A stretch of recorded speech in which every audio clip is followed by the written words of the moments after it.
இந்தியாவுடைய lithium ion battery market size என்ன, அது எந்த அளவுக்கு க்ரோ ஆகுது அப்படிங்கிறத பார்த்துட்டோம்னா இந்த லித்தியம் இண்டஸ்ட்ரி எப்படி இருக்க போகுது அப்படிங்கிறத நம்ம கணிக்க முடியும். ஓகே, இப்போ 2023ல 573 மில்லியனா இருந்த இந்தியாவுடைய லித்தியம் மார்க்கெட் 2030ல 38% CAGR growth இருக்கும். அந்த அளவுக்கு இது நல்லாவே க்ரோ ஆகக்கூடிய ஒரு இண்டஸ்ட்ரி அப்படின்னு நிறைய வல்லுநர்கள் கணிக்கிறாங்க. ஓகே, இப்போ நம்ம ரேடாருக்குள்ளே வர்ற ஸ்டாக் என்ன, எந்த கம்பெனி இதுக்குள்ளே இன்வால்வ் ஆகிறாங்க அப்படின்னு பார்த்தீங்கன்னா, ஃபஸ்ட்டு நம்ம பார்க்க போகிறது 2 கம்பெனி. ஒன்று ஹிந்துஸ்தான் காப்பர், இன்னொன்று நால்கோ, நேஷ்னல் அலுமினியம் லிமிடெட் இருக்குல்ல, அந்த கம்பெனி. இது 2 கம்பெனியுமே ஒரு PSU company and also listed கம்பெனியாக இருக்குது. ஆனால் இந்த 2 கம்பெனி என்ன பண்ணுறாங்கன்னா, இன்னொரு கம்பெனி கூட ஜாயின்ட் வெஞ்சர் பார்ட்னர்ஷிப் போட்டு அர்ஜென்டினாவில் லித்தியம் மைனிங் பண்ணுறதுக்கான வேலைகளில் இறங்க போகிறாங்க. இந்த அக்ரிமெண்ட் நடந்தது 2024லேயே நடந்திருக்கு.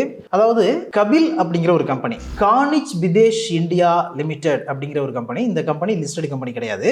இந்த company NALCO, national aluminium company limited, அதுக்கப்புறம் ஹிந்துஸ்தான் காப்பர் அண்ட் இன்னொரு கம்பெனி இருக்கு MECL, மினரல் எக்ஸ்ப்ளோரேஷன் கம்பெனி லிமிடெட்னு ஒரு கம்பெனி. இவங்க எல்லாரும் சேர்ந்து தான் ஜாயின்ட் வெஞ்சர் பார்ட்னர்ஷிப் போட்டு அர்ஜென்டினாவில் மைனிங் ப்ராசஸ் ஸ்டார்ட் பண்ண போகிறாங்க.